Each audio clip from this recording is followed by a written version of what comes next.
South ఇండియాలోనే the biggest flagship sorry store మన Varahi silks ఇప్పుడు మన విజయవాడ ఎంజీ రోడ్ లో December 4th గొప్ప ప్రారంభం. మీరు నాన్నగారికి లెగసీని కాపాడుతూ నాన్నగారి కళలను సజీవంగా ఉంచాలి అనేది ఒక పక్క, కూటమి ప్రభుత్వం లక్ష్యాలను కూడా ప్రజలకు తీసుకెళ్లి అభివృద్ధి పథంలో నడచాలని మీరు ఆలోచిస్తారని చెప్తున్నారు మీరు. బట్ అయితే ఇక్కడ కొంత వ్యతిరేకత ఉంది. ఇంటెలిజెన్స్ వర్గం నుంచి ఆయన ఇంటెలిజెన్స్ ఎస్ఐ గోపి అనే వ్యక్తిని వ్యతిరేకంగా మీ గురించి పంపించడం, క్యాడర్లో కూడా కొంత వ్యతిరేకత ఉంది. ఎందుకంటే గతంలో వైసీపీ హయాంలో బిఎఫ్ మసూదన్ రెడ్డి ఓ టీడీపీ క్యాడర్ని బాగా ఇబ్బంది పెట్టాడు, లేనిపోని కేసులు పెట్టి జైల్లోకి పంపించాడు, అలా ఇబ్బందులకు గురి చేశాడు అని మీరు కూడా అన్నారు. పడ్డాము, లేచాము, తన్నుకున్నాము అన్నారు, మీరు కూడా చెప్పారట. అంటే మేము అధికారంలోకి వస్తే ఖచ్చితంగా మాకు మేలు జరుగుతుంది, న్యాయం జరుగుతుంది. ఇట్ మీన్స్ మళ్ళీ మీరు అధికారంలోకి వచ్చిన వాళ్ళ మీద కేసులు పెట్టడం, వాళ్ళ ఇబ్బందులు పెట్టడం జరుగుతుంది, మేమేంటో చూపించుకుంటామని ఒక ఇది ఉంది. మీరు కూడా చెప్పారు, నేను అధికారంలోకి వచ్చిన తర్వాత టిట్ ఫార్ టాట్ ఉంటుంది.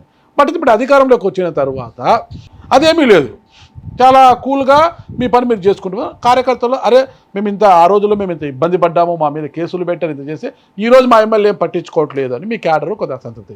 ఇంకొకటి, ఇక్కడే శ్రీకాళహస్తిలో చంద్రబాబు నాయుడు గారు ఎన్నికల ప్రచారానికి ముందు వచ్చినప్పుడు బిడదవారి తోటన అదేదో ఒక ఉంది కదా, చంద్రబాబు నాయుడు అక్కడ నిలబడి ఇక్కడ పెద్ద బడా చోర్ లాగా ఆయనని చెప్పి, నేను అది మన పార్టీ అధికారంలోకి వచ్చిన నేను సీఎం అయిన ఉంటేనే ఈ బియ్యంని ముక్కలు చేస్తాను, ఈ బియ్యాన్ని ముక్కలు మీద మీరు ఇడ్లీలు వండుకోండి, ఆ బియ్యంతో దోశలు పోసుకోండి అన్నట్టుగా మాట్లాడారనట.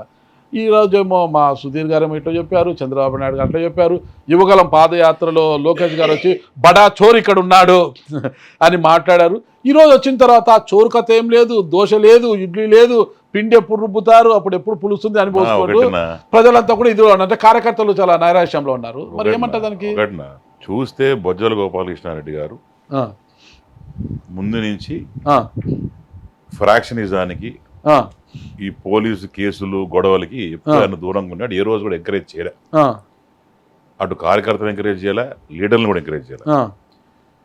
అదే రకంగా గెలిచిన వెంటనే ఎన్నో ఆవేశాలు ఉన్నాయి. నా మీద 19 కేసులు ఉన్నా, అంత ముందర 19 కేసెస్ ఉన్నాయి. ఎస్సీ ఎస్టీ కేసులు, అటెంప్ట్ మర్డర్ కేసులు, పెట్టి కేసులు, అక్కడ దరిద్రంగా ఒక రేప్ కేసు, ఈ రకంగా రేప్ కేసు కూడా ఒకటి ఉండింది గర్వగా. ఇట్టా 19 కేసులు, ఏదో ఒక 72 ఏళ్ళని వాయిదా ఫింగర్ పెట్టేసుకొని రాసుకొని ఏదో రేప్ కేసు పెట్టారు, అది కూడా చేశారు గర్వ. కాకపోతే ఇక జరిగినాయి అన్ని. బట్ గెలిచిన తర్వాత ఆ ఆవేశం ఏ రకంగా ఉండిందంటే ఇమీడియట్ గా వైసీపీ నాయకుల్ని ఏదో ఒకటి చేయాలా, వాళ్ళని అరెస్ట్ చేయాలో, లేకుండా లోపల పడేయాలో, వాళ్ళని కొట్టాలో, లేకుండా నరకాలో, ఆ టైప్లో అందరికి ఆవేశాలు ఉన్నాయి. ఎందుకంటే అదొక మెంటల్ డిస్టర్బెన్స్లో ఉండేవన్నా. ఫస్ట్ 1 month, ఆ 1 month అయ్యే కొద్దీ, టైం పాస్ అయ్యే కొద్దీ అనిపించింది మనం కూడా వాళ్ళలాగా చేస్తే ఆ ఎదవులకి మనకి తేడా అయింది. ఓకే, ఒక డిఫరెన్స్ ఉండద్దా? ఒక మంచికి చెడుకి డిఫరెన్స్ ఏముంటుందన్న? ఆ రకంగా వాళ్ళు చేసింది మనం చేస్తే వాళ్ళకి మనకి తేడా ఉంటుందన్న. వైసీపీ గవర్నమెంట్ అనేది, వైసీపీ అటు జగన్మోహన్ రెడ్డి కావచ్చు, ఈ ఆలీబాబా మిగతా దొంగలందరూ కావచ్చు, 100 డజన్ దొంగలో లేకుంటే 10 డజన్ల దొంగలో ఎవరైతే దొంగలు ఉన్నారో ఆ స్కూల్లో, వాళ్ళు కేసులు పెట్టాలా, కొట్టాలా, ధ్వంసం చేయాలా, ఇబ్బంది పెట్టాలా, లేకుంటే పోలీసు వాళ్ళని వాడుకొని, వ్యవస్థ వాడుకొని, లేకుంటే ఎంఆర్ఓ వ్యవస్థ వాడుకొని, లేకుంటే ఇంకో వ్యవస్థను వాడుకొని ప్రజలను ఇబ్బంది పెట్టాలి, తెలుగుదేశం పార్టీని చంపేయాలా, కార్యకర్తలు చంపేయాలని ఒక దీంట్లో అజెండాతో పోయినారు. మనం కూడా అదే అజెండాతో పోతే మనకి వాళ్ళకి తేడా ఏముంది? ఉంటుందా? ఒక మంచి చెడ్డకి తేడా ఉండదు. కానీ ఇక్కడ మాత్రం ఒకటిన్నా నేను చెప్పదలుచుకున్నాను. ఈరోజు నేను ఇక్కడ కూర్చున్నా, ఈరోజు నేను ఎమ్మెల్యేగా ఉన్నా, కేవలం మా ఫ్యామిలీ కష్టం 1% ఉంటే 99% మా కార్యకర్తలు, మా లీడర్ కష్టం. వాళ్ళ కోసం ప్రాణాలు ఇదానికైనా సిద్ధంగా ఉన్నా, దేనికైనా సిద్ధం. ఇక్కడ ఏంటంటే ఒక లీడర్గా నేనే కంట్రోల్ చేయలేకపోతే, ఒక లీడర్గా వాళ్ళ ఆవేశం తగ్గించకపోతే, రేపొద్దున వాళ్ళు వెళ్ళి ఊళ్ళల్లో నరికి, కొట్టి, సంపి చేస్తే వాళ్ళ జీవితాలు ఏం కావాలి? కరెక్ట్. వాళ్ళ నమ్ముకున్న పిల్లల జీవితాలు ఏం కావాలి? కార్యకర్తలు బాగుండదు, కట్టేది వాళ్ళు, జెండా పట్టేది వాళ్ళు, జేజేలు కొట్టేది వాళ్ళు. అవునన్నా, ఇప్పుడు నేను కూడా వైసీపీ కార్యకర్తలను 5 నిమిషాలు పట్టదు నాకు ఇబ్బంది పెట్టో లేకుండా ఈ దేశానికి. ఇది వైసీపీ కార్యకర్తలు చెప్తున్నా.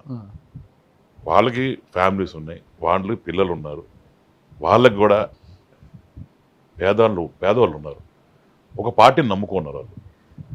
మనం కూడా పాత ఎమ్మెల్యే మధుసూదన్ రెడ్డి చేసినట్టు వాళ్ళ కార్యకర్తను టార్గెట్ చేసి పోలీస్ వ్యవస్థను వాడిని కొట్టించి ఇబ్బంది పెట్టించి ఇవన్నీ చేస్తే వాడు హ్యాపీగా ఉంటాడు, మధు కింద వాళ్ళు ఇబ్బంది పడతారు. సో ఓ పేదవాడిని కొట్టి చేసే మనస్తత్వం అది కాదు. రెండోది, వాడిని కొట్టారనుకో వాడు వచ్చి మావాడి మీద పడతాడు, మావాడు వచ్చి వాడి మీద పడతాడు. ఇవన్నీ అవసరమా? ఎక్కడైనా సరే ఎంత యుద్ధమైనా సరే ఎవరో ఒకరు ఆపాల్సిందే. కరెక్ట్. నా ఐడియాలజీ, నా థాట్ ప్రాసెస్, నా చదువు ఏం నేర్పించిందంటే మనం తగ్గితే ఏమంటారు, పోనీ వీడు చేతగానోడు అంటాడా, వీడు పడుచుకోవట్లేదు అంటాడా, అన్నీ ఒక సైడ్ నుంచి మనం తగ్గితే ఆ కంట్రోల్ తీసుకోగలిగితే ఇంకో సైడ్ నుంచి వాళ్ళు అలసిపోయి అయిపోతారన్న అనేది డైలాగ్ ఇది. ప్రభాస్ గారు అప్పుడు వాడారు అది, వీలైతే ప్రేమిద్దాంరా మహా అయితే తిరిగి ప్రేమిస్తారు అనేది ఉంది కదా, ఏదో సినిమాలో ఉంది మిర్చి డైలాగ్. బట్ అది వాస్తవం. అది ఎక్కడో దగ్గర ఒక స్టాప్ చేయకపోతే మనం వాళ్ళ మీద కేసులు పెట్టి వాళ్ళు మన మీద వెండేటా పెంచుకొని రేపొద్దున మనం కొట్టి వాళ్ళ ఎన్నో. మీ ప్రత్యర్థి మరి గ్రహించాలి కదా, భవిష్యత్తులో అంటే అధికారం ఎవరికి శాశ్వతం కదా, భవిష్యత్తులో మళ్ళా ఆయన వచ్చి మీ కార్యకర్తలు ఇబ్బంది పెడితే మీ కార్యకర్తలు అర్థం చేసుకోవాలి కదా. నాకున్న తత్వం ప్రకారం ఆయన చేసిన అన్యాయాలు, ఆయన చేసిన అక్రమాలు, ఆయన చేసిన ఘోరాలు ప్రజలందరికీ ఇంకా గుర్తున్నాయి. ప్రజలు ఇంకా అతనంటే భయపడుతున్నారు, ఇంకా కూడా భయపడతారు. నాకు తెలిసి ఏ బుద్ధి ఉన్నటువంటి కూడా అలాంటి ఓటేసి మళ్ళీ గెలిపిందా? అవునా? 100%. ఏమో జగన్మోహన్ రెడ్డి వేరే వాళ్ళు టికెట్ ఇచ్చి ఇవ్వడం రావచ్చేమో, కానీ అతను పర్టికులర్గా అతను మాత్రం is not fit to be politician. He doesn't have any humanitarian grounds, nothing. అది పబ్లిక్ అనుకుంటారు, కానీ ఒక వర్గం మాత్రము వెంకట సుధీర్ రెడ్డి ఇదే లాస్ట్ అంటున్నారు. ఎట్లా బొజ్జల సుధీర్ రెడ్డి, వెంకట సుధీర్ రెడ్డి ఇదే లాస్ట్, ఇదే చివరి ఎన్నికలు సింగిల్ టైం ఎమ్మెల్యే అంటున్నారు. అన్నీ అన్న, సింగిల్ టైం ఎమ్మెల్యేనో, డబుల్ టైం ఎమ్మెల్యేనో, 10 టైం ఎమ్మెల్యేనో, నెక్స్ట్ ఏందో భవిష్యత్ అనేది స్వామివారు గుర్తిస్తారు, చెప్తారు. ఒకటి స్వామివారు అంటారా ప్రజలు అంటారా? స్వామివారితో పాటు ప్రజలు. Okay, that is destiny. నీ కర్మ, నువ్వు ఏం చేస్తావో నీ కొడుతుంది. నువ్వు 10 మందికి మంచి చేస్తే 10 మంది ఆశీర్వదిస్తారు, మనం బాగుంటాం. అదే 10 మందికి నువ్వు దోచుకొని అన్యాయం చేసి ఇబ్బంది పెట్టి చేస్తే ఆ కర్మే నీకు ఏ రోజు తగులుతుంది. That I believe very strongly. అంటే రెడ్ బుక్ రాజ్యాంగాన్ని మీరు ఫాలో కావడం లేదా? రాజ్యాంగం అంటే మీకు విలువ లేదా అన్న? ఇంకోటి కూడా చెప్పాలి, గౌరవించారు రెడ్ బుక్ రాజ్యాంగం. రెడ్ బుక్ అంటే ఏదో లోకేష్ గారు తీసుకొని పెట్టి రెడ్ బుక్ పేరు రాసి వీడిని చంపేయాలా, ఈ డేట్ లో వీడిని నరికేయాలా, ఇది కాదు రెడ్ బుక్ అంటే. మీరు దయచేసి మీరు మీడియాలో కూడా ఎంతసేపు రెడ్ బుక్ అంటే మీకు రెడ్ బుక్ రాజ్యాంగం గౌరవం లేకుండా పోయింది. గౌరవం కాదు అసలు. రెడ్ బుక్ అంటే మీరు రెడ్ బుక్ అంటే మీకు ఆలోచన నేను చెప్పండి ఒకసారి. కక్ష సాధింపులు కాదు స్వామి. రెడ్ బుక్ అంటే ఎవడోడు తప్పు చేసినాడు, ఎవడోడు ఇబ్బంది పెట్టినాడు, వాడి గురించి రాసుకోవడం, అవసరమైతే వాడు law will take his own action. అంతేగాని we are not law breakers, we are law makers. We should remind that we are by the politicians. We have to create and we have to abide by లా.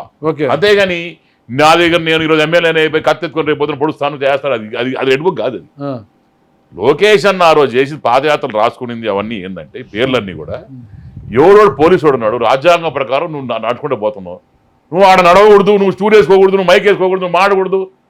మీకు గుర్తుందా లేదు ఆ రోజు నా భుజాలను నిలబడుకొని మాడతా అని చెప్పాడు ఆ రోజు లోకేష్ అన్న కాళాస్తిలో. అంటే మైక్ లాగేస్తున్నారండి, స్టూల్ లాగేస్తున్నారండి, స్టోన్ రాళ్లతో కొట్టేందుకు వచ్చినారండి కాళాస్తిలో. ఒక రోజు 23 కిలోమీటర్లు బిడ్డ, 23 కిలోమీటర్లు నడిచాడండి పాపం బిడ్డ నైట్. ఒక రోజు ఎవడు చెప్పుకుంటాను బాధలు మొత్తం అంతా తిరుక్కొని నడిపించినాడు. కనీసం గుడికి పోనీలేదండి లోకేష్ అని. శివరాత్రి రోజు కాళాస్తిలో ఉంటే కనీసం గుడికి కూడా పోనీలా పోలీసులు పెట్టి. అట్టోటి ఎమ్మెల్యే చచ్చిపోయి పాపం తారక్ గారు ఆ రోజు తారక్ చనిపోతే దాని గురించి ప్రెస్ మీట్ పెట్టుకొని పాత ఎమ్మెల్యే కాళ్ళు నడిచేదానికి లేదు, ఇంత లావు ఉన్నాడు, పప్పుగాడు ఇప్పుడాడు అని చెప్పి స్టేట్మెంట్ ఇస్తాడా? అంటే చనిపోయిన తర్వాత ఇట్టా మనుషులు మనం పెట్టిన రాజ్యాంగం చేసేది. 8 రోజులు ఉన్నాడు కాళాస్తి లోకేష్ అన్న. పోయేటప్పుడు ముస్లిమ్స్ పెట్టుకొని రాళ్ళు పెట్టి కొట్టించట్టు అయ్యేసాడు. రాయి దగ్గర చచ్చుంటే హూ ఈజ్ రెస్పాన్సిబుల్? ఇంత రాళ్ళండి పట్టుకున్నాం ఇప్పుడు రెడ్ హ్యాండెడ్గా. మరి రెడ్ బుక్ రాజ్యాంగం ప్రకారమే కదా లిక్కర్ కేసులు అవి ఇవి. అయ్యా అవి మాట్లాడకయ్యా. ఇప్పుడు లిక్కర్ బుక్ రెడ్ బుక్ రాజ్యాంగం ఏముంది? వాడు బిల్లులు కూడా లేకుండా అమ్ముకున్నాడు. ఈ కాలంలో ఈ సెంచరీలో నీకు క్రెడిట్ కార్డు డెబిట్ కార్డు లేకపోతే బయటకు పోలేవు. అట్లాంటి కార్డే లేకుండా మొత్తం క్యాష్ తీసుకొని క్యాష్ ట్రాన్సాక్షన్ చేసి మొత్తం డబ్బులు పదుకుకల్లా తిన్నాడు. అది వేరే subject altogether. That is state subject. Let's not get into that. That state subject. That ఆ రెడ్ బుక్ రాజ్యాంగంలో అసలు ఆ పేజే లేదు. నన్ను అడిగితే లిక్కర్ పేజ్ లేదు. నేను చెప్తాను ఈరోజు రాసుకో. నాకు లొకేషన్ దగ్గర కదా, లిక్కర్ పేజ్ లేదు. వాడు చేసిన పాపానికి వాడు దొరికిపోయి వాడు చేసిన దీనికి వాడు అనుభవిస్తున్నాడు. అంతేగాని దీంట్లో లిక్కర్ తప్పు చేసాడు, లిక్కర్ అమ్ముకున్నాడు. నాకు తెలిసి మీరు తాగరు. కానీ మీరు తాగేటోళ్ళు అడగండి. ఏ రోజన్నా కార్డు పెట్టి షాపులో కొనుక్కోడేమో. దాని జిఎస్టీ ఏమేమైంది? ఇష్టం ఉన్నట్టు మద్యాలు కావాల్సిన బ్రాండ్లు పెట్టుకున్నాడు.